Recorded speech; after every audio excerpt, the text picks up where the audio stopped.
Welcome to Manager Tools. Today's cast, How to Choose a Managerial Successor, Part 1. The questions this cast answers are, how do I choose a successor? What qualities should I look for in a successor? And can I choose a successor for a subordinate manager? If you'd like answers to these questions and more, keep listening. The other day, we were gathering data on the clients we've served over the past 5 years. Imagine that. We have data. Even we were surprised at the breadth of workplace disciplines and industries that we've served. It runs the gamut from technology to software, finance, healthcare, government, retail, educational, manufacturing, nonprofit, restaurant management, religious affiliations. You name it, we've probably worked with an organization in your space. Because, after all, effective management is just that. Effective management, no matter what the industry. If you're interested in bringing us on site to work with your team today, send us an email to customerservice@manager-tools.com. So, Kate. Succession.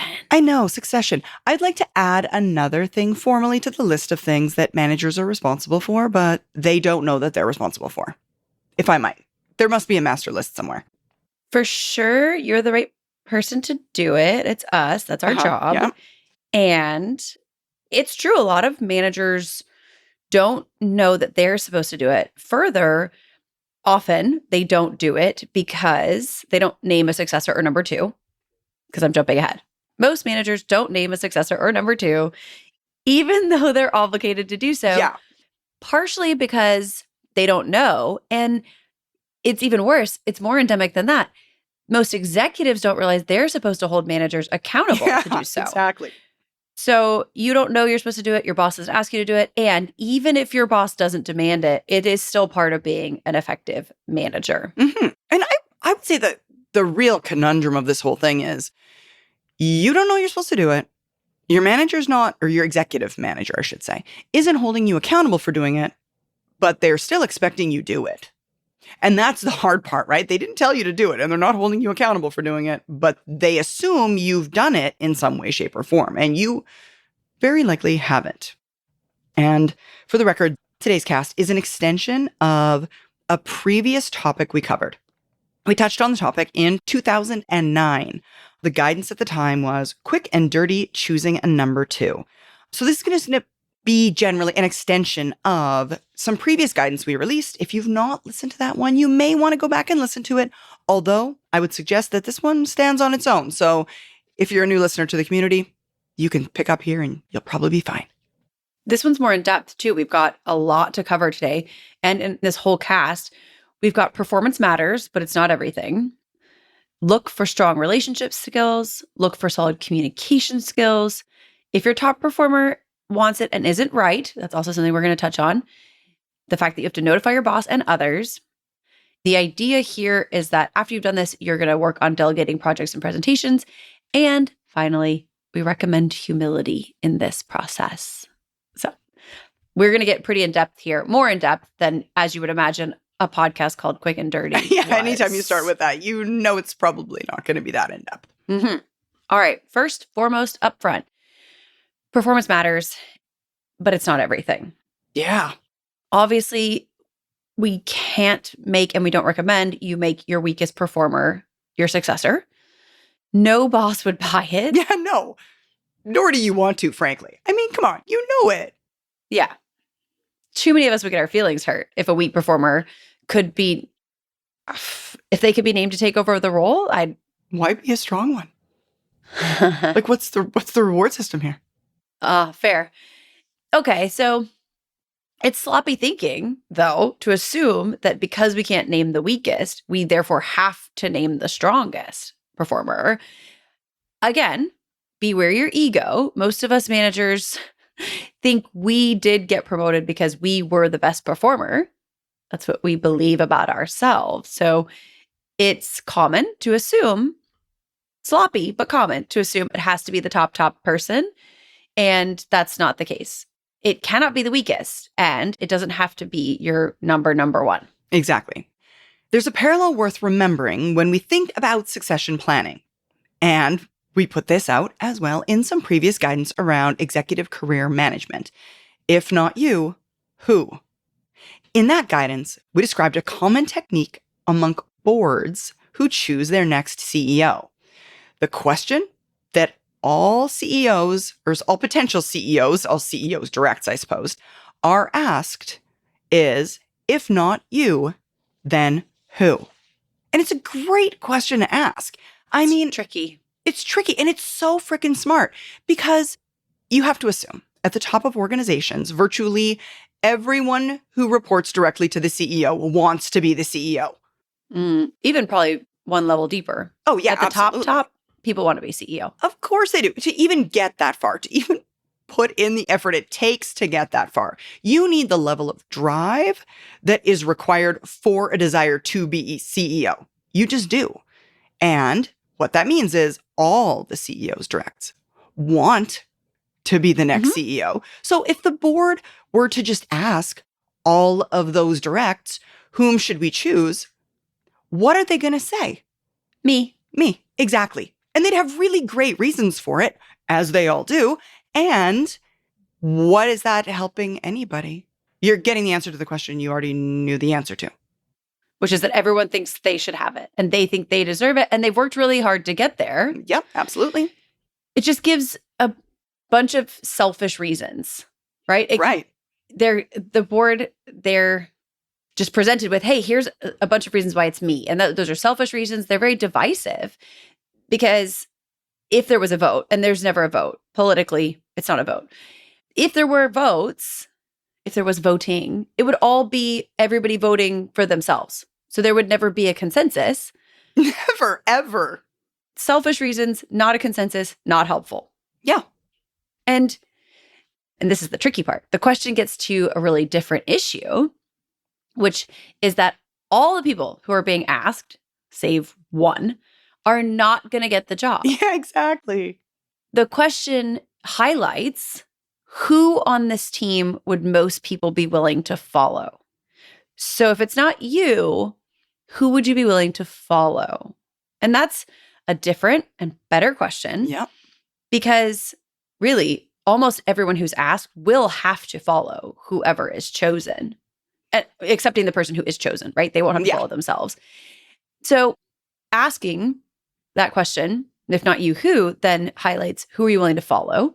And it's a good question because they're going to have to. Mm-hmm. And what would happen, right? If the board chose the most stellar recent performer, but nobody on the executive team would be willing to work for the peer who was chosen. Exactly. Then what? I mean, let's face it. As callous as it is to say this, it doesn't matter how fantastic a performer your new CEO would be if all of the senior executive team quits for fantastic other jobs, obviously. But if the other people in the team are, to Kate's point, unwilling to follow, and then in turn, when that person is promoted, decide to leave the organization, despite their new CEO's what was impressive performance in past, it has meant that, one, the new CEO, cannot be successful because there is no team of people behind them or him or her. And it will also mean that there was a weakness inherently in the person chosen, in that individual, the new CEO, had not developed the necessary relationships and trust to make people want to work for them. It's not just about results, it's about relationships. Right. Performance matters, and it matters a lot. Yeah. And it must not be the only criteria you use to choose a successor, right? Mm-hmm. First, because, of course, we have to be willing to concede that sometimes top performers aren't the most favoritist of all the people on the team. Mm-hmm. Second, for more reasons than one, perhaps, depending on who that person is, consider this, though. If you promote your top performer, what happens to the aggregate performance of your team? You're going to lose a significant percentage of the team's performance. Even if your top performer wants the role, their job will be much harder if the team's performance drops by 20% because they themselves, the person who produces that 20%, is not in their previous individual contributor role. So in some cases, promoting your top performer causes your results to drop. Yeah. And I'll say this, no new CEO wants that. So even the person who gets the job, even if you're the star performer, you get promoted and suddenly all the team's metrics drop by 20%. Okay. Yeah. The job has changed. Of the CEO. Yeah, of the CEO. Exactly. The CEO's job. Because the output of the team who reports to the CEO has dropped significantly. And that is a huge issue. And if you're thinking about this, and maybe you're in a place where metrics are less clarified, and that's valid, it's often easy to envision this in a sales team environment, because in sales team environments, results are very clearly defined. There's a number. If you don't hit your number, that's an issue, right? So think about being a sales manager. If you promote your top performer, the new top performer, is now the person who used to be number 2 in performance rankings. Yeah. How many dollars of performance did you lose when you took your top performer out of the aggregate performance pool? Yeah. That's exactly it. Perhaps millions of dollars. Yeah, perhaps a detrimental amount. And okay, I don't want to hit this too hard because I don't want people to think that they can't promote their top performer. I don't want to hit it too hard. And think of what that causes. Think of what you're doing. Think of what you're asking of the team, which is to cover the performance of the previous top performer somehow, or to hire a new top performer who's the best. And then there's onboarding, and people are expensive. And goodness gracious, I try very hard to convince managers a lot to delegate more. Yeah. Talk about delegating more almost every single week. And one of the reasons that I share with people that delegation is so important is because if you're in a position where you believe that your team has enough work that you should hire, yeah, then you are a prime candidate for delegation. And you may not think that, because that's often a position where your directs are incredibly busy. Yeah, There's you so feel much the to do. exact opposite. Exactly. And what you feel is adding another person might change that busyness. You're going to take some percentage of everybody's work and move it to the new person. And I will say this, before you hire a new person, the reason to some extent that you are excited about hiring is because that person, you don't know what's wrong with them yet. Yeah. You don't know their weaknesses. You don't know what they're going to be poorly able to do. And so you imagine this person who can actually take on 10% of everybody's workload. In fact, that person is fictional. Yes. And so you say to yourself, okay, well, they won't be great. Kate, I get it. They won't be great. Sure, I'll admit that. Fine. Still, we need somebody to take the bottom 10% of everybody's workload. Better to ask yourself, of the team you have, is the bottom 10% of everyone's workload valid? Is it useful? Could it be automated? Could it be eliminated? Because frankly, that new person, you don't know how good they're going to be. And if you're in this position and you promote your top performer, then suddenly everybody's lost the ability to create some percentage of the results. And now you have to hire a new person to do it, and you don't know where their horns are. It's the halo and horn thing. Mm-hmm. You over-perceive. That's not a good word. Well, That's not helpful. We overemphasize in our minds the horns of the people who work for us, and overemphasize in our minds the halos of those people who do not work for us. The odds that you will hire another person to make up your top performers' metrics are quite low, in fact. Well, even if you could, you're not going to do it in the short term. Yeah, you're a year year away from that. So there's going to for sure be a drop in quality. For sure, guaranteed. So whatever the case, you don't need to choose your top performer as your successor. In many cases, your second or third or even fourth performer, potentially, might very well be the one best suited to lead and manage other people. Mm-hmm. Consider performance as your first criteria. Again, Kate mentioned, it is the most important criteria, but it's not the end-all be-all. It's not everything. And this guidance changes a little bit, slightly. If you're a director, a manager of managers, the performance of your directs, who are themselves managers, is a much better predictor of success at your level as compared to the promotion of an individual contributor, for example, to their very first managerial role, right? Again, the roles are more similar. Performance as a manager is a better predictor of one's success as a director generally than trying to use one's individual contributor performance as an indicator about whether or not they will be a good first-time manager in performance. We're right back in the mix with results, y'all. When you are an individual contributor, the majority of people who are individual contributors get promoted to be managers because they're good at producing results. And everyone in the organization is responsible for results. If you're good at it, there's an assumption that you can then also take on the added responsibility of managerial prowess, which is retention.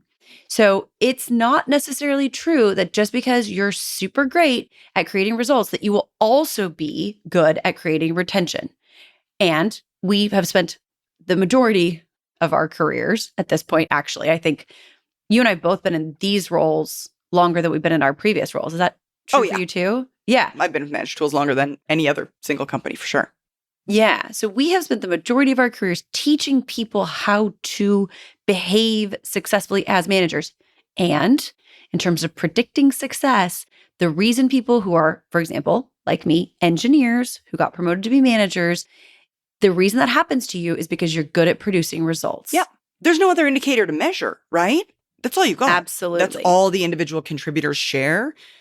And it's the only gauge, it's the only measure of comparison amongst individual contributors is results, because that's the only responsibility. So, yes, of course, you use that as your indicator. That's what they all share. Right. It's not to say that we can't look at other things about our individual contributors. It's that that's the one that levels the playing field. This is the one that says, hey, we can measure this. This is the one we've been measuring for these people. And now we want to compare it to each other. Absolutely. And so it's different going from individual contributor to manager. It's different going from manager to director. Those are two different level ups. And performance shifts in terms of importance as you move up the organization. Relationships are, as you ascend, more important. Oh, yes. I would suggest. Oh, they're really, really important for all the people all the time. So I don't want to put too fine a point on it, but you're absolutely right. For changing roles, they become more important as you move up. Yeah, you're absolutely right. Miami, we're headed your way March 26th and 27th. Come to our EMC and ECC and learn how to create results and retention and how to be better understood by your colleagues. We'll answer your questions about professional life, as well as any questions you might have about the podcast. Miami, March 26th and 27th. Sign up at manager-tools.com/training. So, whoever you choose to be your successor must have excellent relationship skills. Exactly. Managing and leading others, generally, requires more than just being good at the roles that you're leading. Many managers don't even realize that they've likely undergone a change in their own relationship skills as they moved from individual contributor to manager. It's like when you're in it, you don't realize the amount of change, but you don't see somebody for 3 years and they're like, oh, wow, you've changed. And you're like, really? Because I feel like I look the exact same though, right? They're like, no, you really have. It's that moment. You're a fish in the water. You don't see. You have no idea how much you're changing. And your relationship skills, when you take that move, individual to contributor or individual contributor to manager, are increasing naturally in a way that you don't even realize is influencing your life. And this is particularly true when they're chosen as number 2 or successor, based solely on individual performance. If we go back to our CEO succession question that we discussed earlier, I think this is a helpful analogy. Again, the senior exec who is most trusted and most respected will likely be the one who gets the most votes in the if not you, who category. Exactly. That's because they built good relationships and they're trusted by their peers. It's a good proxy for them being able to lead their former peers. Further, their peers will likely stick around, even if only for a year or two, which would make the transition with the new CEO as smooth as can be expected, because it is going to be tough. That transition, that final jump is tough. It's hard. It's a step change increase. It's a different thing. Yeah, it's a completely different thing. I would say also, Kate, that question, if not you, then who, doesn't fully ignore results. You're not asking about results, but I would venture to guess that the other people on the team wouldn't choose an individual who was a lower performer, knowing that they're doing a lot of work to make up for that person's performance. So it's kind of got this, I want to say, this beautiful little combination of both. Mm-hmm. Both will they choose a person they would work for and they would enjoy working for, but also they won't choose a person whose results are ones which they themselves see and receive, I'm going to say, negative consequences due to lack of delivery. It's got a little measure of both. I would suggest too, at that level, asking that group of people that question, they know that results are important. They have put in enough time and effort for their understanding of what's being asked of that role to color their question. They're not simply asking based on who they like the most. And that's not what we're positing here. We're suggesting that people who are at the level at which they're being asked this question know what goes into that role and have some context. And frankly, they probably care enough about the company, the role, the job, the group to answer it with positive intent.